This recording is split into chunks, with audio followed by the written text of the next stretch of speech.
Shalom sahabat-sahabat firman kehidupan yang terberkati melalui Tuhan Yesus Kristus. Salam sejahtera, salam penuh kasih dan sukacita. Sebentar lagi kita akan mulai mendengarkan firman Tuhan, jadi mari kita sama-sama berdoa. Bapa Surgawi, kami bersyukur dan berterima kasih atas kasih setiamu yang tidak berkesudahan, dan pada saat ini kami berkumpul di hadapan-Mu, memohon hadirat Roh Kudus-Mu untuk membimbing setiap hati dan pikiran kami. Bukalah hati kami untuk menerima firman-Mu, dan biarlah apa yang kami renungkan hari ini dapat menjadi bekal dan kekuatan bagi kami menjalani hidup. Berfirmanlah ya Tuhan, karena kami siap mendengarkan.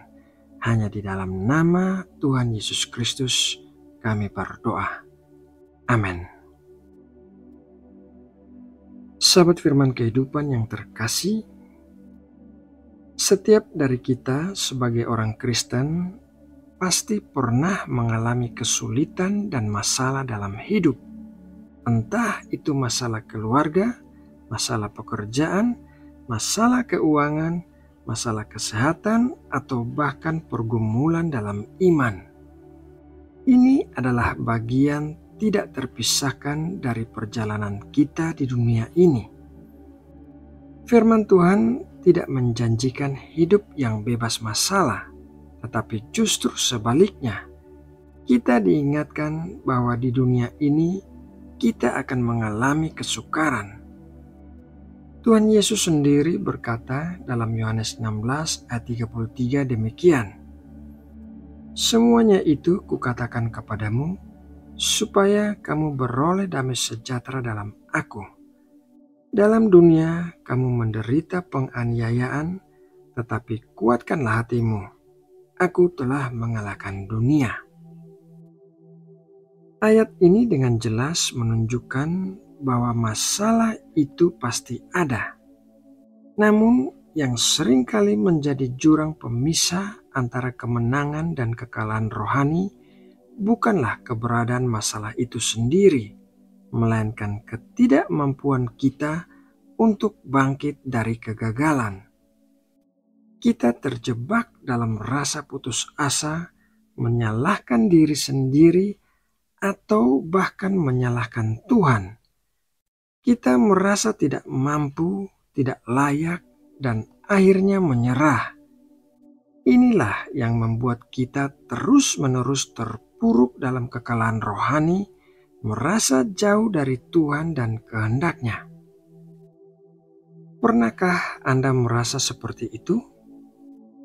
Ketika masalah datang bertubi-tubi, rasanya seperti beban berat yang tidak tertahankan.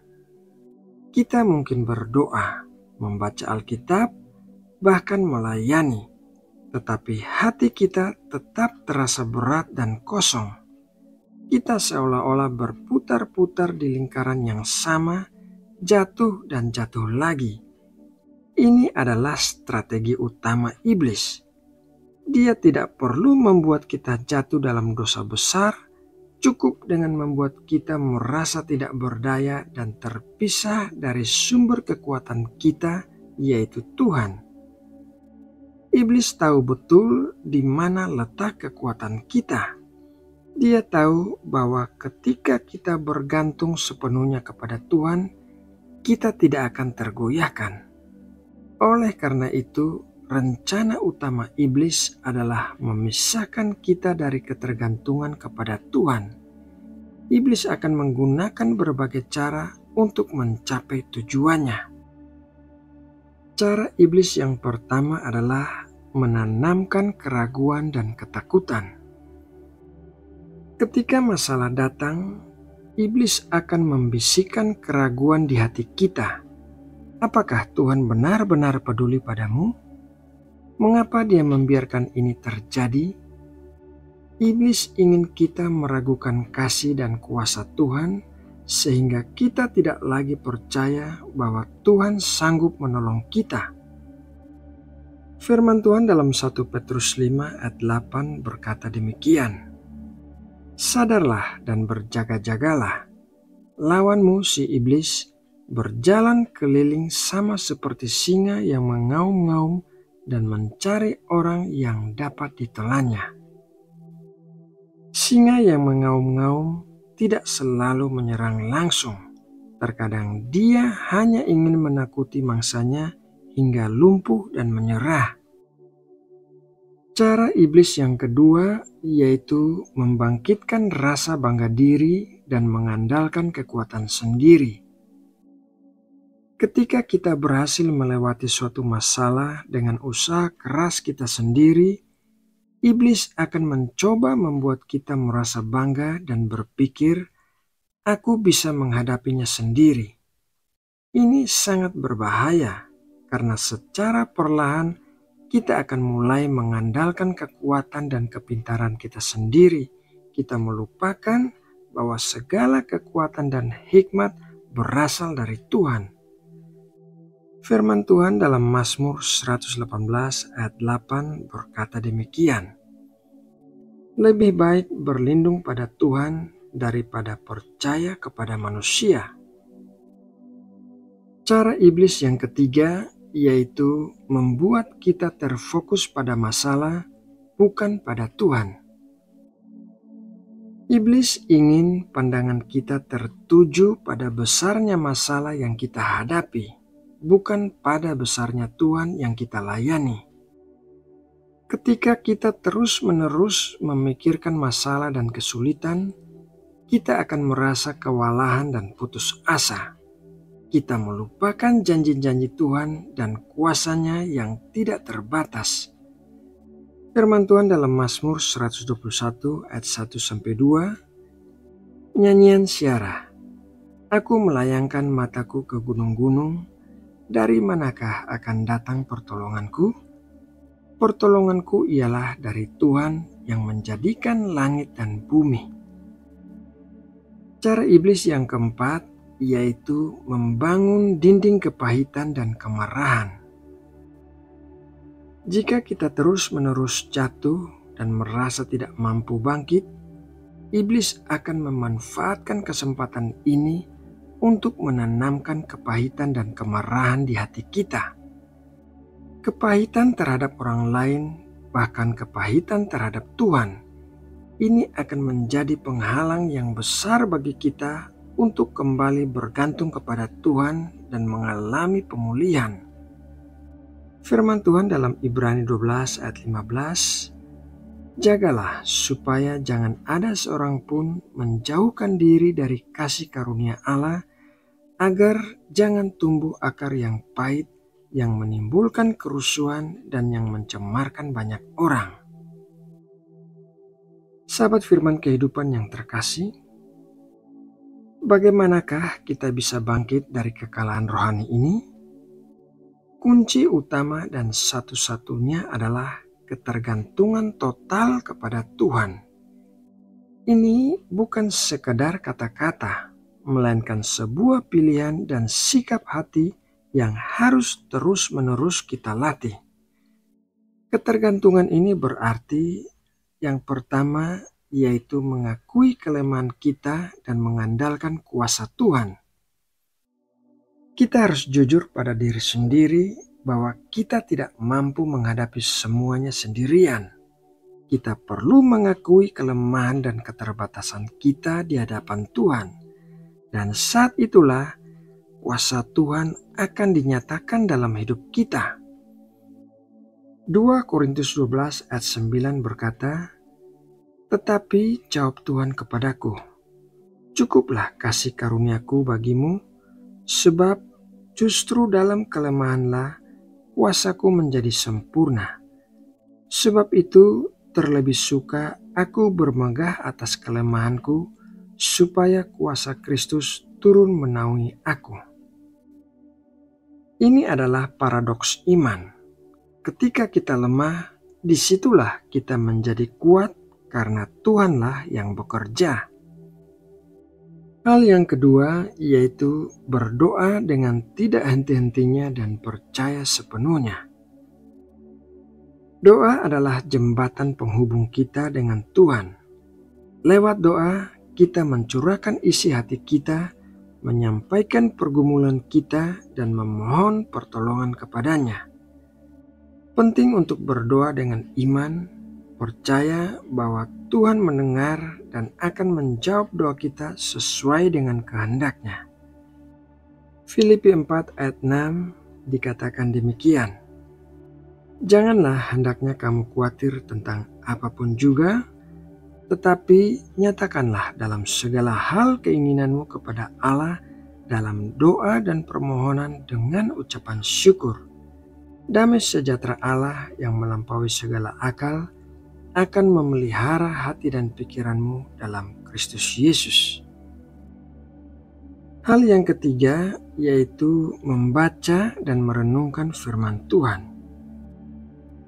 Firman Tuhan adalah pelita bagi kaki kita dan terang bagi jalan kita. Saat kita merasa tersesat dan putus asa, firman Tuhan akan memberikan penghiburan, kekuatan, dan petunjuk. Firman Tuhan akan mengingatkan kita akan janji-janjinya yang tidak pernah gagal. Mari kita lihat Ibrani 4 ayat 12. Sebab firman Allah hidup dan kuat dan lebih tajam daripada pedang bermata dua manapun. Ia menusuk amat dalam sampai memisahkan jiwa dan roh, sendi-sendi dan sum-sum. Ia sanggup membedakan pertimbangan dan pikiran hati kita. Hal yang keempat yaitu tetap bertahan dalam persekutuan dengan sesama orang percaya. Kita tidak diciptakan untuk hidup sendirian. Persekutuan dengan sesama orang percaya sangatlah penting untuk saling menguatkan, menopang, dan mendoakan. Ketika kita jatuh, saudara seiman dapat membantu kita untuk bangkit kembali. Pengkhotbah 4 ayat 9-10. Berdua lebih baik daripada seorang diri, karena mereka menerima upah yang baik dalam jerih payah mereka. Karena kalau mereka jatuh, yang seorang mengangkat temannya, tetapi wahai orang yang jatuh, yang tidak mempunyai orang lain untuk mengangkatnya. Cara yang kelima yaitu mengampuni dan melepaskan kepahitan.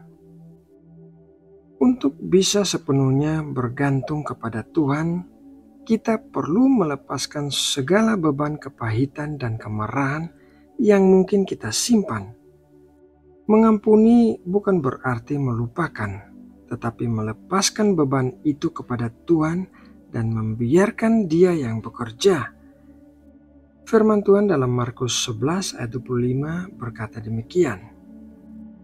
Dan jika kamu berdiri untuk berdoa, ampunilah dahulu sekiranya ada barang sesuatu dalam hatimu terhadap seseorang, supaya juga Bapamu yang di sorga mengampuni kesalahan-kesalahanmu.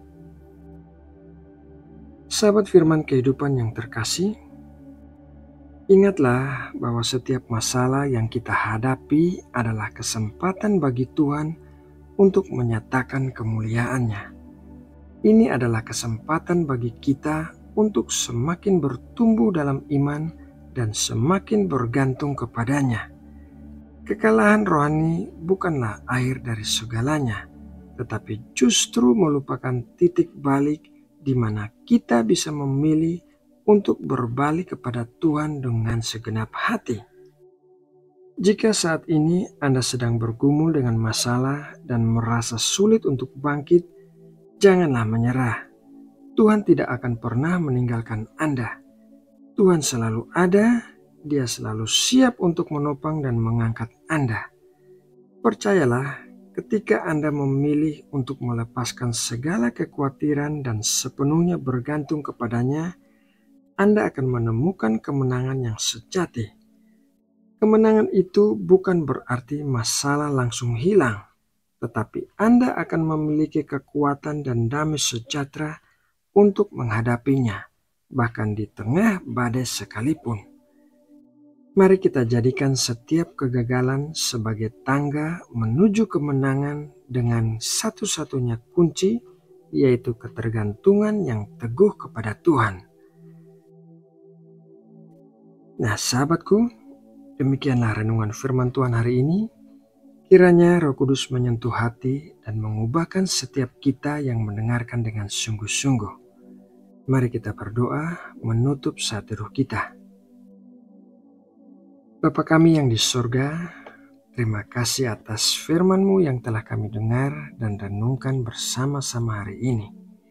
Kami bersyukur karena Engkau adalah Tuhan yang setia, yang tidak pernah meninggalkan kami, bahkan di tengah badai kehidupan sekalipun. Kami mengakui ya Bapa, bahwa kami seringkali bergumul dengan berbagai masalah dan kekecewaan. Terkadang kami merasa lemah, putus asa, dan sulit untuk bangkit dari kegagalan. Ampunilah kami ya Tuhan, jika kami seringkali mengandalkan kekuatan dan pengertian kami sendiri dan melupakan bahwa Engkaulah sumber segala kekuatan kami. Ya Roh Kudus, tolonglah kami untuk selalu mengingat bahwa kemenangan sejati hanya ada dalam ketergantungan penuh kepadamu. Singkapkanlah setiap tipu daya iblis yang ingin memisahkan kami dari kasih dan kuasa-Mu, dan berikan kami hati yang teguh untuk terus berserah, untuk terus berdoa dan merenungkan firman-Mu setiap hari. Mampukan kami ya Tuhan untuk tidak hanya mendengar firman-Mu, tetapi juga melakukannya dalam kehidupan kami sehari-hari. Berikan kami keberanian untuk bangkit setiap kali kami jatuh dengan iman yang teguh bahwa Engkau sanggup memulihkan dan memakai setiap kelemahan kami untuk kemuliaan nama-Mu. Terima kasih Tuhan Yesus untuk kasih dan pengorbanan-Mu yang telah memenangkan kami dari segala dosa dan maut, dan kami menyerahkan setiap pergumulan kami ke dalam tangan-Mu yang penuh kasih. Kiranya damai sejahtera-Mu melingkupi hati dan pikiran kami senantiasa. Semua ini kami panjatkan hanya di dalam nama Tuhan Yesus Kristus, Juru Selamat dan Raja kami. Amin.